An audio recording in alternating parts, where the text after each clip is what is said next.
What's up, everybody? Kyle Thumb here. Today, I had the pleasure of interviewing Rich from Solar Exclusive for Solar Growth number 23. And it was awesome, man. And he actually told me that that was his first podcast interview. And especially with how big his company has gotten in the last handful of years, it's pretty incredible that he's never done a podcast. And I'm privileged that he was able to do mine. So it was a fun conversation. We talk about YouTube, we talk about his background, we talk about appointment setting, we talk about even politics a little bit, how they play a role with the ads, and pretty much just a whole variety of different things. And I think it was a really awesome conversation. So I hope that you guys enjoy.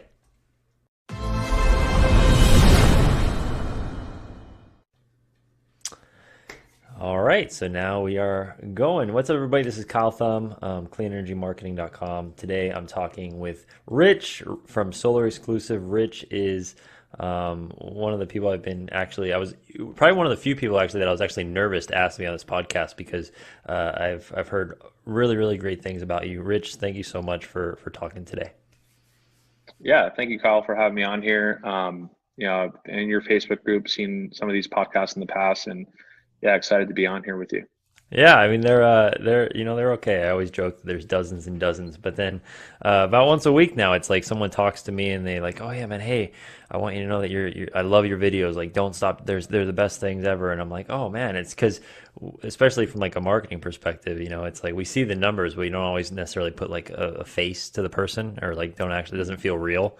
And so even if something that's only seen by 100, 200 people, there's a lot of impact there with that, and that's kind of my goal. And Yeah, initially starting out, like the reason I started doing this was because I wanted to highlight people that are good in the marketing solar industry because there's a lot of people that aren't good, and it makes it harder for a lot of the guys out there that are really just doing their best. There's a lot of people that take advantage of people, and so highlighting people that are a little bit or are trustworthy is kind of was my initial intent. And you're probably one of the guys in the industry that has such a great reputation. Can you tell us a little bit about like your story as far as how you got into marketing, how you got into solar? Like, just give us a kind of a rundown of how you've gotten to where you are today.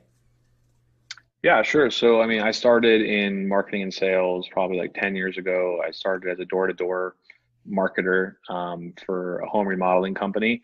That's kind of when I really first started to, know what it was like to go door to door. I did that for 3 years, and a bunch of money to worker and in the home remodeling space. And then I became a financial advisor. And when I was a financial advisor, I needed to get my own leads and figure out how to generate my own leads. So about 6, 7 years ago, I started learning how to run digital ads and had some success with that for a few years for my financial advisory practice. But then I started doing digital ads for some other, friends of mine who are also financial advisors or people who were other industries. And I had a friend in my networking group who was a solar company, and that was back in 2016, early 2016. And that was our first client. And just the amazing results we got for that one client just kind of really inspired me. Hey, this is a cool industry. I like the fact that we're helping people save money. I like the fact that we're helping the environment.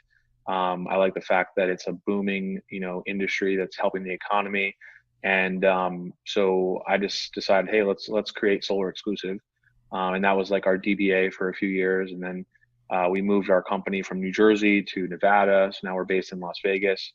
And, we've been going strong for 4 years, probably as one of the premier solar marketing agencies. I mean, we've crossed 8 figures this year for the first time. And we've got about 350 clients. We've worked with over 800 over the last 4 years. Some of the biggest brands generating over hundreds of millions in sales on the solar marketing side. And so that's kind of how I, got into it. Though I just kind of started with one client. We kind of struck gold. We made him a lot of money. He made me a lot of money, and then we just kind of expanded it to other solar companies across the country a few years back, and just kind of never looked back since. Awesome, man. Well, congrats. You're obviously you guys are still crushing it, and I mean, 4 years in the marketing. I mean, that's a lifetime. I mean, there's a ton of different changes and a ton of things that you kind of have to adapt to. And obviously, if you're still having success, you must be super adaptable. and I know one of the probably the biggest adaptations was your business now is almost like primarily you generate leads through YouTube, correct? Yeah, that's correct. Okay, so I'm Primarily assuming YouTube. Yeah. yeah, so I'm assuming that wasn't the case 4 years ago. No, no, it wasn't. So we started on Facebook. We were like one of the first marketing companies that helped solar companies generate leads on Facebook. Um, and yeah, we decided to make that shift from Facebook to YouTube due to a number of factors, but probably the primary one was just the fact that we started to notice that um, even though we were advancing and our conversion rates were getting better, um, our CPMs were getting higher. The cost for someone to actually view the ads on Facebook was getting more expensive. So back in the days like 2016, 2017, we could get leads under $5 a lead very easily in pretty much every market. So it was like mind blowing when we told people, hey, we can get this many leads for this cost. And it was kind of like a no brainer at that time. But now, in 2020, especially in the midst of an election year, in the midst of kind of Facebook being under the microscope of the government, ever since, last year, they've been under the microscope of Congress and being questioned. And I think it's only a matter of time before the government intervenes and kind of controls some of what Facebook's allowed to do and say and how their ad platform works, just because of the incredible amount of influence they have. We just kind of saw the writing on the wall and realized that, hey, Google and the YouTube platform, there's just a lot of advantages there compared to Facebook.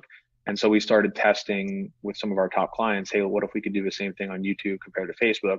And the results we saw were pretty incredible. So we just decided, hey, let's just shift everyone over to YouTube and Google in the middle of 2019. Awesome. Did you have any experience with the Google platform before that? Yeah, I have. We've run PPC ads before. We've done a little bit here, dabbled with Google retargeting on the display network, and a little bit of YouTube, but we never really cracked, kind of a code there or kind of really figured it out until we really started dedicating a lot of our client spend during our beta tests, to see if we could really duplicate the same kind of results we were getting on Facebook on YouTube. So, yeah, we had a little bit of experience, but it wasn't nearly enough to be confident enough to move all of our clients over yet. So it wasn't until we had tried it out for a number of months and really spent a good amount in ads,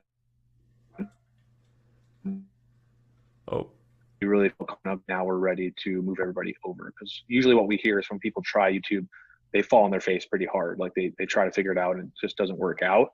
But once we felt comfortable moving all of our clients over, that was when we decided to make that jump. okay. Awesome. So we're having a little bit of there's like a few blurbs or seconds where your voices and sounds cutting out. But we Okay. just letting you know. So if it gets worse, we'll figure something out. But uh, Okay. was that like that seems terrifying from a mark. Well, I guess it must. You guys were smart enough that you saw the writing on the wall, as you said, and you did it early enough where there probably wasn't as much pressure. Where if it got to a point where, I mean, the way Facebook's trending within a year and a half, I mean, Facebook might be just very, very difficult to work with. And at that point, you kind of have to switch somewhere, and I could see that being a lot more stressful. Was there any stress involved, or was it more of like you were just kind of you were comfortable that you were going to figure it out? Yeah, there was a little bit of stress involved. I mean, with the sheer amount of ad accounts that we were running on Facebook, you're bound to run into problems. One of the problems that we realized was, solar companies just traditionally, they just don't have some solar reps and some solar contractors just have trouble handling their cash flow. So it's just an issue when, they run a campaign and they've had some sales in a month or 2 months, and they're like, yeah, they're excited, like, hey, I'm in a bunch of sales, this is working, but I'm waiting on my money from my installer. I'm waiting on the money to clear. And so we would have a lot of declines on the Facebook platform. And if there's anything that is a no-no on Facebook and like gives you a bad reputation with them, is having multiple declines. So one of the big shifts that we made when we moved to Google was just to run everything from our own cards and bank accounts to ensure that there was never going to be a decline ever again. And that's a huge, huge benefit because we've never had an issue with an ad account on Google ever getting flagged or shut down. But with Facebook, when you have 300 ad accounts and some of them are declining, there's you have problems with that. Now we were able to get most of our ad accounts back, but that's just it's just a level of stress that we don't need. Like with Facebook, they'll just shut down your account for no reason. Like even if it's just like a false flag, you could be without an ad account for months just because something in the algorithm triggered your ad account getting shut down, and sometimes people never get them back. So we kind of saw that as a big major problem too, like the threat of our entire business was on the line of just whether the Facebook gods decided whether we were a worthy ad account to keep on their platform. So there was some stress there because having to move accounts all the time, rebuilding campaigns all the time is a stressful thing. And we don't want to be involved with that anymore. And Facebook's just become a nightmare for a lot of digital marketing companies, not even in the solar space, in multiple industries, just having issues with accounts getting shut down. Yeah, and for from my perspective, it's also something that it's hard. Number one, it's hard to explain to clients because they don't necessarily understand like what's happening and why it's out of your control and all that stuff. And I can say from I've had several times where my ad accounts have got, and there's nothing more stressful. I mean, it's probably the worst thing that like it happens and it ruins my entire week because you can't get a hold of someone at Facebook. They don't even really tell you like what's wrong. And then so the worst part is when you're like trying to like, okay, well, let's try this and see if, or once campaigns start, all your campaigns are rejected and you try to fix things, trying to figure out what's wrong. And they're like, oh, well, you're subverting our systems. So yeah, Facebook Yeah. is definitely not not the easiest to work with, but it's definitely I think it's smart that you went to a platform that kind of does have less attention on it. How much of the election do you think is impacting kind of the trends that we're seeing with online ads right now? Yeah, I mean it's global. It's global on every platform. So I mean we've seen a 10 to 20% increase on YouTube since the election. And what a lot of people don't realize is that during March to June or March to July, mostly, some of the biggest advertisers in the country just shut down for 3 or 4 months. Oh, Rich, you just cut out again. All this extra. I'm breaking out again. I'm breaking up Yeah, again. you just cut out. Can you hear me Well, now? I'll say something real quick just to, while your connection. But yeah, March and April was awesome.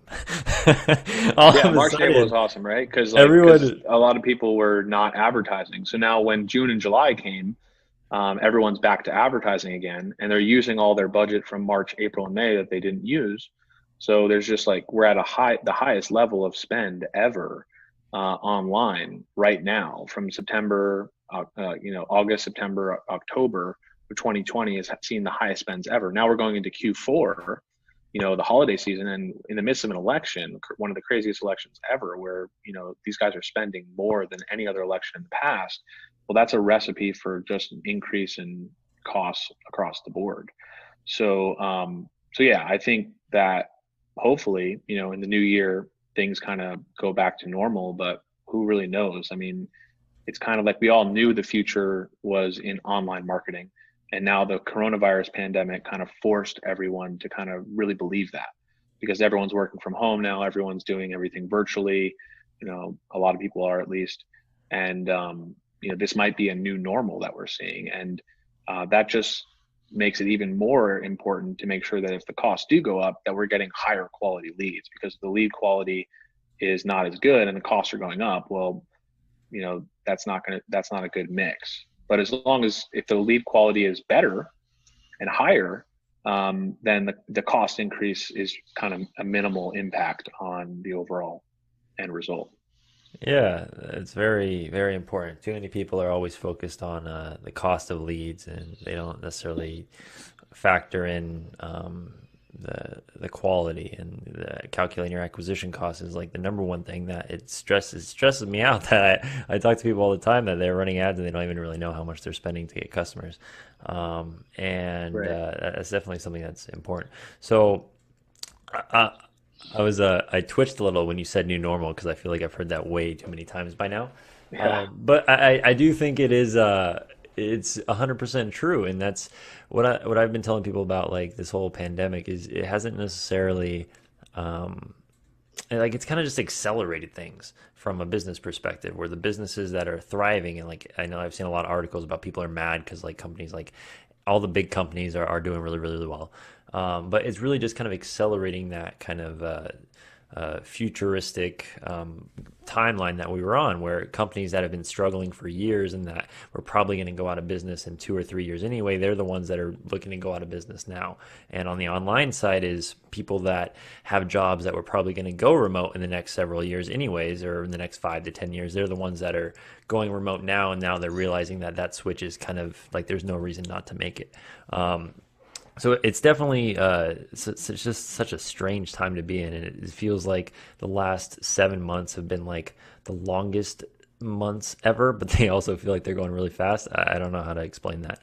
I have a question for you from a YouTube ads perspective, which is I'm assuming you've tested a lot. And I guess my question is, if someone was out there and they were looking to maybe try Facebook ads on their own, do they need a super highly produced video? Do you recommend that they educate? Do you recommend that they entertain? Do you have like any general tips that you'd give to someone if they were looking into YouTube ads? Yeah, so I think with YouTube ads, it's like there's a mixture of things. Like it's never like just kind of one video or one strategy that always gets the best results. What we've found that works the best is usually doing uh, a lot of different strategies and kind of combining them all together. Like for instance, with Solar Exclusive, we have a lot of videos that are just educational in nature, where we're just educating homeowners on how net metering works. We're educating them on how solar loans work, how it's no cost up front, but yet still, there's a cost associated with it. So like we're trying to educate people so that they're a little bit more prepared for an in-home meeting and more likely to buy. And since we're targeting people on the Google platform, usually people who are searching for solar, are a percentage of those people, or people who are looking into solar, like educating themselves on solar. We could put our ad right in front of these people who are researching, how solar works, which generally, since they're in a mindset of learning on YouTube, it's like the mindset is learning. I want to learn about stuff. That's why I go on YouTube. With Facebook, it's like I've heard it said that like it's like Tinder for business. Like you're one swipe away from just losing them. So like you're disrupting them on Facebook, but on YouTube, they're already there. When you're educating them, it works really well to generate a highly qualified prospect. But you also have to balance it with just direct type of sales type videos where it's more kind of like, hey, click here to see how you can start saving money with solar. So you kind of want to have that balance of education and with direct sales type videos, direct marketing, direct response marketing type videos, and kind of balance those out and retarget the way that you normally would with those types of scenarios. But I don't think it necessarily has to be a huge, a incredibly produced video. None of our videos are really like amazingly produced. Most of them are just done on a cell phone. We find that those convert the best because they're just more personable rather than like a commercial. Every time, like some of the biggest solar companies that we've worked with have said like, hey, we want to run one of our commercials that we run on YouTube before or on TV. We want to run one of those on YouTube. And I'll say to them, I'll say, hey, we could try that if you want, but you're just going to waste a bunch of money. I'm just telling you up front that it's not going to work. And they'll say, no, we just want to try it anyway. We'll split test it. I'm like, okay, like we'll split test it, but it's not going to work. And it never does. Those type of commercials, it's a different type of advertising that you have to get into on YouTube. It's more kind of, it's like, when you're going on Facebook, you're seeing all these guys just with their phones, just like filming themselves. It's not really rocket science. It's not like this incredibly amazingly produced video by a videography team. It's really just you in front of the person just talking one-on-one. So we found that works really, really well. Yeah, I mean, and that's not just for YouTube, that's for everywhere. I mean, Facebook as well. It's actually somebody who, I've been trying to get, I'm sure you know Josiah Adkins with Prospect Bacon. Yeah, I've heard really good things about him. Yeah, he's a good dude, and he was like the first person I asked to be on my podcast like 4 months ago, and I think I'm finally gonna be able to interview him tomorrow. But the reason the reason I like him is because every time I see his ads, I see a lot of his ads for solar professionals. They make me laugh. They engage. And that's the Yeah, thing that is super important with if you're educating or if you're entertaining, like whatever it is, number one, it has to be native. Where if it's a YouTube video, you want it to feel like a YouTube video. You don't want it to feel like a commercial, and you don't want people don't like ads, and therefore, if you signal to them that it's an ad in the first 2 seconds, you've lost them. In my opinion, and that's the biggest thing right. I think that people can take away when they are writing their ads is to make it less like a commercial and more just real, giving them the information, trying to hook them with whatever the benefits are that they care about. But that's pretty great. What is can you give me an idea of like what's the difference like when you have split tests, like how big of a difference is there with a produced commercial that has the company's name, and using a lead generation video that you guys produce? It's night and day. I mean, like the cost per lead will usually be like quadruple or 5 times as much if we do like a produced video or we represent the video as if it's coming from a specific company. What people need to understand from a marketing perspective when it comes to solar, and some of the most successful solar companies understand this, and there's a lot actually that just name their company in such a way that it kind of gives this perspective from the outset. But one of the most effective marketing strategies with solar is that you want to present the results. You want to present the benefits of going solar from the perspective that it's a government program. There are government subsidies that we can really heavily rely on as like making this seem like, hey, it's like something that the government is giving away that you can take ownership of. And it kind of makes the homeowner feel like they're missing out if they're not taking advantage of this government program. So like think of it one of two ways. Like you could either present the ad as like, hey, we're ABC Solar Company. We've done 500 installs this year and like we do really good work and we can help you save money. Click to, get a solar quote.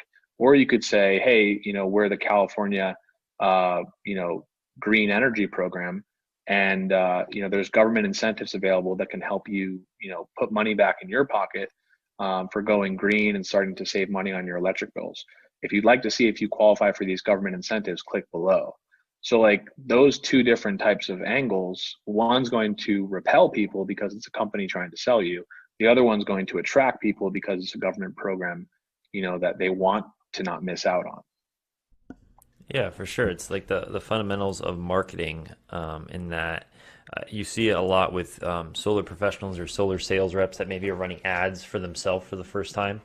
And the ads are me, about my company, about my product. And you have to remember, what do people care about, right? They care about themselves. They care about what you can do for them, and that's kind of what you just touched on. It is super important because they don't really. I mean, to be honest, there's maybe a few people out there, like engineers come to mind, with people that actually care about like the science and the technology behind it. But those are also some of the most challenging people to work with. Yeah. Yeah, I think just having that mindset of what does your customer care about most is super important for anyone who's creating ad copy, making a video, sharing a post. Think about them. Don't think about yourself. Yeah, that's a great point. Yeah. So, tell me about you've worked with. I think you said like 900 or some huge number of solar companies. Yeah, it's about 850 now, but it's gonna, yeah, we're climbing every month. I'm sure it'll be 900 soon. So one of the things that we have found is when we work with people, typically one of the reasons, because there's a bunch of reasons why partnerships and marketing companies with sales professionals, like their relationship doesn't work. And one of the biggest things that we have found is companies that maybe don't have experience in working with online leads or calling online leads.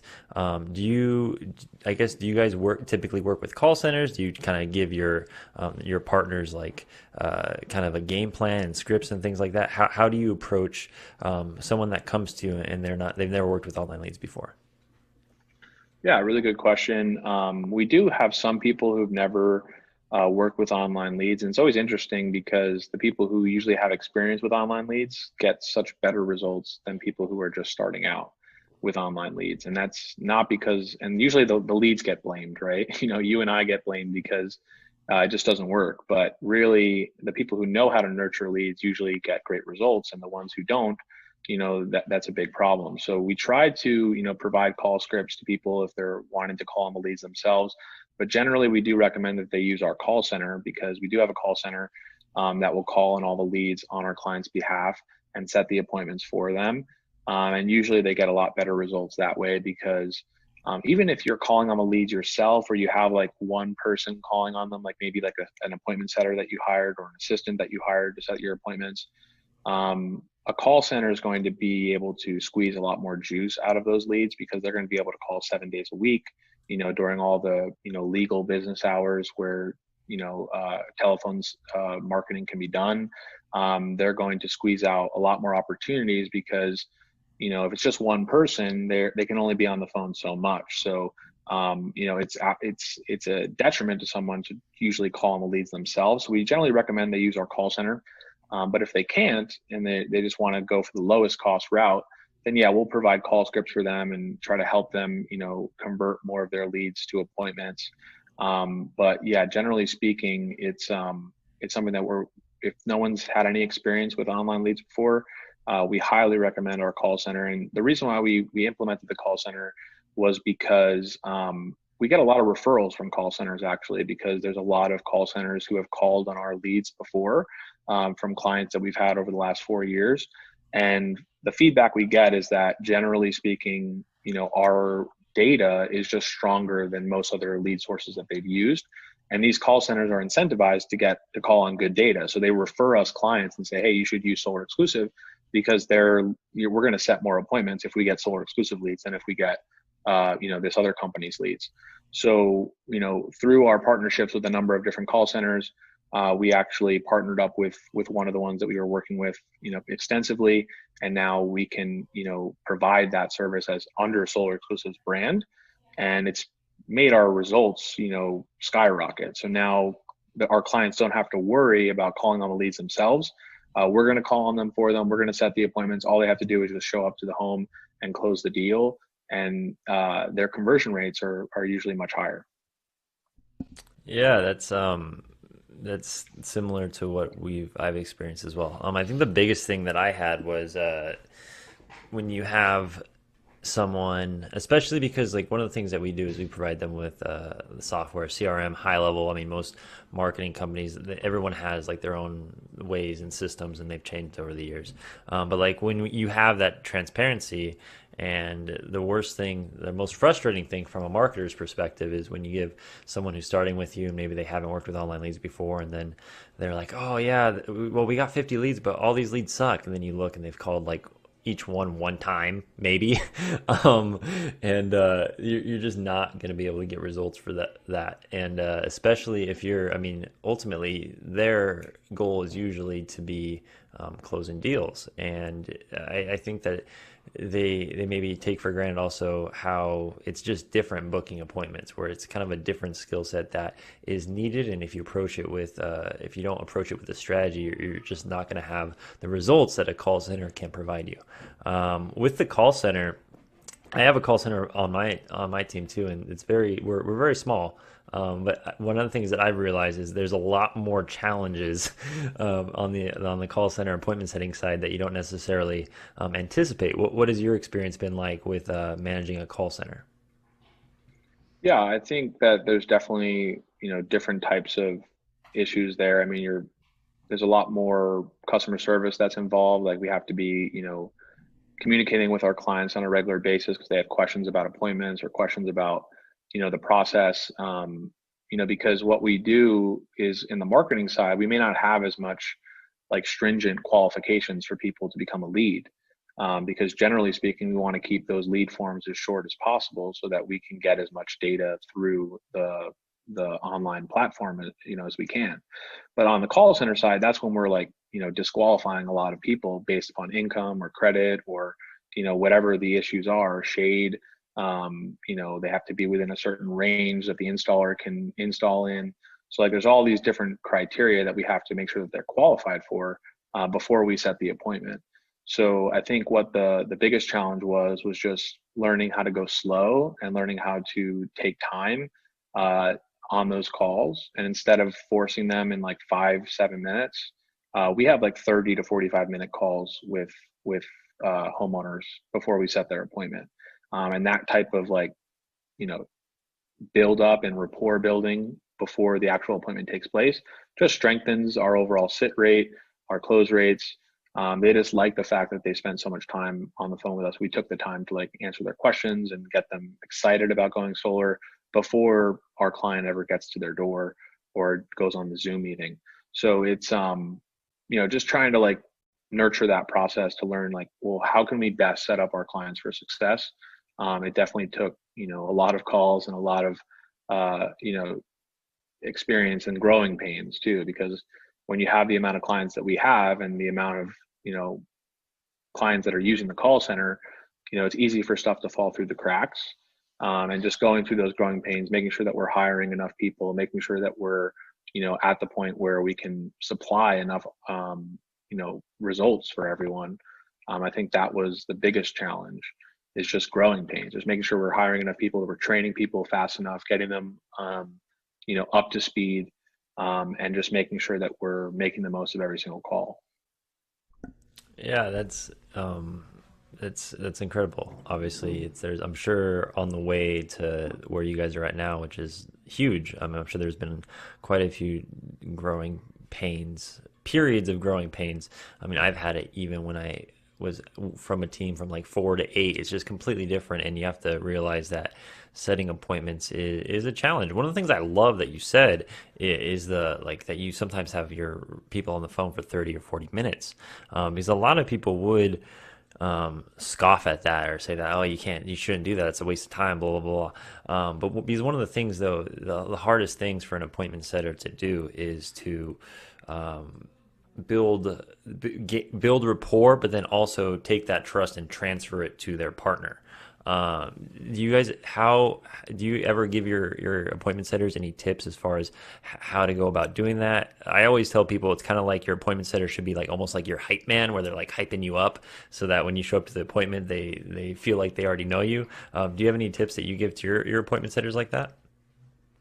Yeah, I mean, really, basically, we want to first just have like an intake calls, just so we're getting all the data that we need, because we don't want to waste time with people if they're not qualified.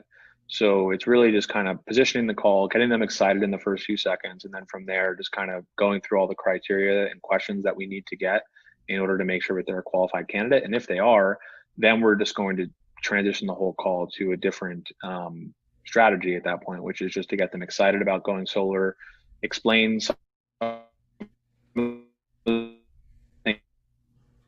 solar works. We're going to deflect those types of questions. But generally, um, I think I cut out there a little bit. I think I cut Yeah. out there a little bit, didn't I? Yeah, you Yeah, did. But my internet connection. I But have I have a basically, question actually about what you yeah, were just going into though. Is yeah. Go ahead. what how do you, because I think that's the biggest thing that people struggle with is getting the people they're talking to excited about solar. You mentioned not only getting them excited in the first few seconds, but then also continuing to build that excitement about solar throughout the call. What do you have any? Let's talk about the first few seconds. How would you build excitement in the first few seconds? Yeah, I think it's just a matter of, emphasizing some of the things that were, emphasized in our marketing, which is just that, hey, there's no cost up front to go solar. This isn't something that you have to dish out a bunch of money to, get started saving money with. And we talk about the incentives. We talk about the federal incentives. We talk about if there's any state incentives available to them.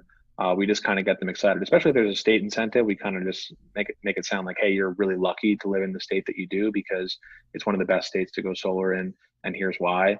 And then just kind of go from there to see if they qualify. And then, you know, when it comes to the actual getting them excited, it's when we collect the electric bill. So when we're trying to collect the power bill, because most of the time we're going to collect the power bill for our clients because that's like the toughest thing to get. Like it's not really that solid of an appointment if we can't collect the power bill. So collecting the power bill, that's what takes a long time sometimes on these calls. And it's then that we can actually see a copy of it and get them excited about it. Like, wow, you're paying this much. We are definitely confident we can help you save money on this every single month and, lower this as much as possible. And then it's just a matter of like having them realize, oh wow, there really is savings potential here. And like once we look at the electric bill, that's something that where we can say, wow, like there's a lot of opportunity here for you to save a lot of money.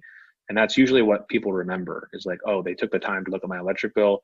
They took the time to, tell me a little bit about how it works. And it just increases our overall sit rate. Yeah, and that's obviously the most important thing is increasing that sit rate. I don't want not the most important thing, but it's one of the things that is easiest for appointment setters or call centers to struggle with because it's easy to get them to say what you want them to say, but if they don't actually care and if they're going to forget about you as soon as you hang up, it's worthless, right? So, Right.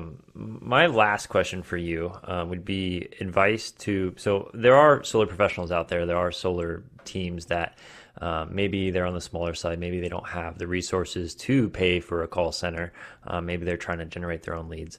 But maybe they're in a position where they might be able to hire an assistant, like you mentioned, for appointment setting.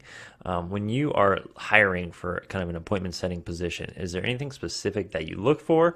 Because I know most of the things I'm sure you can train people, but like what is it that you look for when you were looking to hire an appointment setter for your call center? Yeah, I mean, I think one of the benefits of using like a call center like ours, I think, just to kind of go on a side note there, is that we're actually cheaper than actually hiring someone to actually do it themselves. So like we've actually beat out some of like even the biggest call centers. Like we've had clients who work with some like they have internal call centers and we've beat them and then like they've just like shifted all of their resources to us because it's actually more cost effective for them to even hire our call center than their own call center. And sometimes it's even more cost effective than just hiring one person and paying them per sale or paying them per appointment. But I think what we look for in someone that you know would be a good appointment setter is someone who's going to really be uh, I mean, call center technology does this for people, like where you have a dialer that's just dialing people constantly. But someone has to like be like very, very detailed and like willing to call people multiple times a day. If they're not really willing to do that, or if they're kind of like scared of that, or they're just like, I don't want to piss people off, like they're not really qualified to be an appointment setter. Like you need to really make sure that you're getting someone who's going to squeeze as much possible juice out of those leads as possible and someone that's not easily offended by hearing no. I think that's probably the biggest quality that you can look for. Sometimes people hire assistants that maybe they have some experience in the past being an assistant or being support staff in a company, but they've never really had any kind of like direct sales experience. So like I would try to find someone who's had some type of sales experience or Oh, marketing Rich, on the phone you and just someone cut that out had again for you just cut out again for a few seconds, but you're saying you find someone with sales and marketing experience. yeah, someone with sales and marketing experience, someone who's persuasive on the phone, someone who can, be quick on their feet and kind of, know what to say in certain situations. So like, sometimes we would ask someone like, hey, what would you say if someone said this to you? What would you say if someone said that to you? And kind of hear if they're good at like thinking on their feet and like coming up with an answer. If they're really slow to come up with answers like quickly, then they're probably not going to be good at shifting the conversation in such a way that they take control of the conversation back and can set an appointment. So we kind of look for those things and just someone who's obviously intelligent, but someone who's also isn't afraid of hearing certain things or trying to take control back of the conversation. Yeah, and when you're interviewing people, you can see it a lot of the times when you ask them about cold calling, you ask them about even just like saying the word sales, and they kind of get like they have like annoyed or agitated, like they're you can tell that they're worried about it, like that it's not something that they're 100% confident in, and definitely feeling that out before you bring someone on your team is going to save you money and it's going to save you time. Well, Rich, hey, thank you so much. I can't tell you how much I appreciate it. You're someone that I look up to, even though I don't think I've ever talked to you before today. But I appreciate you taking the time. And Rich, website solarexclusive.com. And Yeah. if there was anyone that watched this that maybe wanted to reach out to you if they had questions, do you have a way that they could do that? Yeah, I mean, they could email me at rich@solarexclusive.com, or you could just head to the website, just fill out our inquiry form, and someone will reach out to you. You can book a call right on our website and talk to one of our team members. And yeah, we can break down kind of YouTube versus Facebook, some of the main differences. And what's really exciting is we started doing Google ads also in addition to YouTube. And that's been just a total game changer for a lot of our clients, getting even higher quality leads where people are actually searching for solar right there on Google. And there's so many people actually doing that. I think sometimes we don't realize how many people are actually looking to go solar and searching for it on Google. And we're not even at the tip of the iceberg, even though we spend, over $1 million a month on ads. There's still so much more to scoop up there. So yeah, I definitely encourage anyone to check us out. And I know, Kyle, you're doing great things. Josiah, I've heard really good things about. So, yeah, I think people should try out different services, try out different companies, see which one, gets the best results, and then, scale with multiple partners. I think it's always good to diversify your marketing efforts, whether it's YouTube, Facebook, Google, kind of have your hand in every single possible platform. Yeah, well, I mean, we're marketers, right? You have to always Yeah. be testing. If you're not testing to try to get better, then your results you're not getting the absolute best that you can get. So you always need to be testing different channels, different strategies, different platforms, different marketing companies. Like, always be testing no matter what. And I think you're probably one of the few marketers other than myself that actually recommends that people work with multiple people. Yeah, like treat us like gladiators. Put us, even tell us we're competing against each other. Let's see if we can get everyone performing a little bit better. Yeah. Google. I want to go back to one thing real quick before we sign off, which is you mentioned Google Ads, which I find super interesting, but it makes sense because I remember like a year and a half ago, even a year ago, no one in solar was really looking at Google because it's just so much more expensive than Facebook. But now it's getting to the point where as Facebook becomes more expensive for us to acquire good leads and customers, I mean, it's possible that Google's going to kind of come back into play. One last question though is, have you ever tried TikTok ads? No, no, I haven't tried TikTok ads. I have a TikTok account, but I couldn't, I couldn't watch it for more than like a few minutes. And I've looked at it a few days, but I mean, I can't really get into it. I don't know. Maybe I'm just So too old I for did it. get into it. I had to stop. I was like, this is cool, but It's I will addictive, say, right? well, I had a client who was like, oh yeah, hey, can you try TikTok ads? And so I went on TikTok and I was like, what is this? And I looked at it and I was going through, and I mean, I just turned 30, so I was 29 at the time, and I had never felt as old as I did when I was going through TikTok. Yeah, Um, maybe if like preteens went solar, that would be a great platform, but Yeah, I well, don't know I many think preteens I that have think gone it solar. follows kind of a similar projection to like what we see with Snapchat and Instagram, where it always starts out with the Yeah. youngest people, and then the older people come in. And I mean, I still don't think you're going to get many people above the age of 35. But oh, I think I just froze. Yeah, no worries. Yeah, you froze up a little bit, but it's all good. No worries. All right, man. Well, awesome, dude. Tons of gems there. Thank you for the value, everyone. Rich, solarexclusive.com. Thank you for tuning in, and